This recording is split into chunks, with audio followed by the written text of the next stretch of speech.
But pushing through, PT, what role does forgiveness play in your leadership, particularly when dealing with conflicts or even failures within your own team? Honestly, let me tell you one thing. I I don't take a lot of things personal.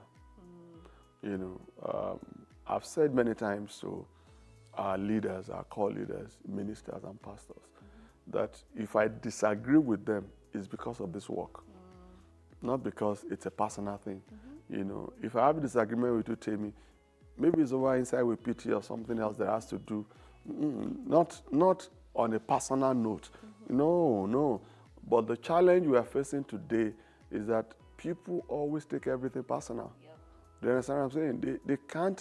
They can't move on from things that affect the organization, but they take it, to a personal one. So if you disagree with someone today, then he sees you in church tomorrow and is walking like you don't exist again and he doesn't want to give it. I'm saying, what's wrong with you? Grow up, my friend. Isn't it about this work? It's about this work. And that's it. Do you understand? So for me, I always had that at the back of my mind that I shouldn't take anything personal. So forgiving or, when it comes to forgiveness, I don't want you to be in my head. So I'm going to forget about what you have done and I'm going to move on. Do you understand? I don't want to be in my head. Do you understand? Because if I don't forgive you, then I'm going to stay in the same place for a long time. And I can't do that to myself. Do you understand? I can't do that to myself, So for me, forgiving people, and my wife knows this, I can have a disagreement with my wife over something. And we can shout, we can do whatever. And after that, I'm saying, so what are we having for dinner? And she's saying, are we not going to eat? We're going to eat now. Yeah, So I said, because we are disagreed? No. Still gonna eat. Life goes on.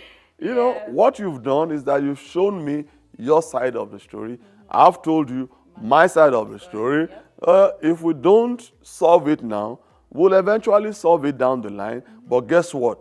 The next item is dinner. Can we eat? I love it. I love it. I love it. So, viewers, if you're listening out there, please let's move on, move forward.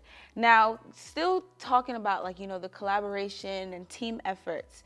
What are some ways or manners that can help motivate your team as a collective? Say that again. What are some ways or manners that can help motivate your team? So, you've talked about your team, the deacons, the ministers, the pastors. What are some ways or manners that can help them as a collective? You have to let people know that you care about them, their personal lives, It's important. Yeah. You understand? At times people wonder how I get to know some things, and because I look in church and suddenly I can't see someone. I have not seen the person for a minute, so I ask somebody. I said, "Where is your so and so?" They said to me, "Oh, how did you know the person?" I said, "It doesn't matter. The question is, where is your so and so?" At times I see people in the lobby and I say, "I haven't seen you in church for a while." I don't know why people do this, but they default to a lie and say, "Oh, I've been around." I said, "Okay, I'm gonna ask the question again. Yeah. I haven't seen you for a while. Where have you?" Say, "Oh, but how did you know?" I didn't notice, and I said, "It doesn't matter." I said, "I have not seen you for a while." People leave the place feeling like, you know what? I thought I was invincible, but now I realize that somebody can still notice me, when I'm not there, and it's important. Because we cannot keep on asking for people's hands, if you don't touch their heart. You understand? Every leader should have the interest of the people he leads at heart. Once you have their interest at heart, people understand. So even when you ask them to do something, they will go extra mile, to do it for you. This past weekend, I was tired. Tired. There are so many things. But I had to attend wedding of one of our pastors, the daughters of our pastors. I was like a robot there. I was just tired. But they appreciated the fact that I came. Much more than I thought they would. They really, really appreciated it. And those are the kind of little things that you do for people. In August, I think, I went on vacation with my wife and we flew 14 hours to get back to Atlanta. Then we had 2 hours layover, then 1.5 hours to get to Baltimore. I barely slept because of the time difference.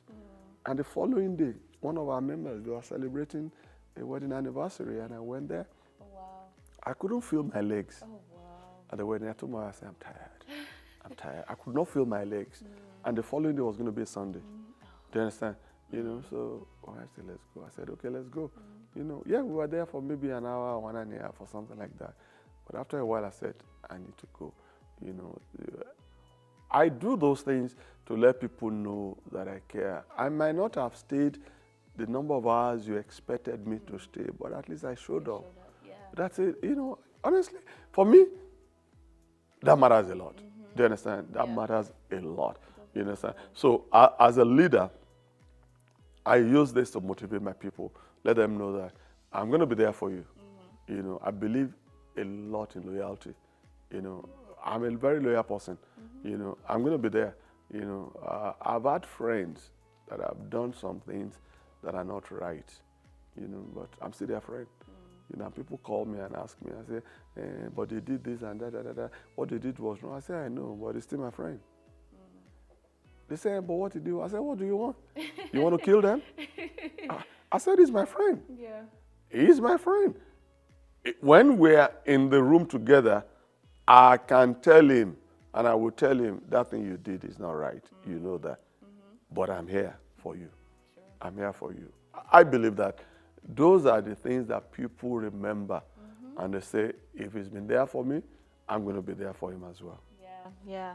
So then I guess, is that mindset kind of what inspired you to change the church's motto a little bit, for caring for people?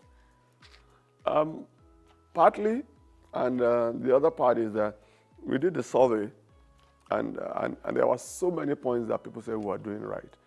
But people felt we were not caring enough, we were not listening to them enough, and there were so many things, examples that they gave, do you understand, for us to arrive at that, So I said, okay, what's the essence of a church if you are not a caring church? It might not be a fact, but if that's the perception, then let's address the perception. Do you understand? To let people understand that, hey, we care about you, So, and that's why we're here. And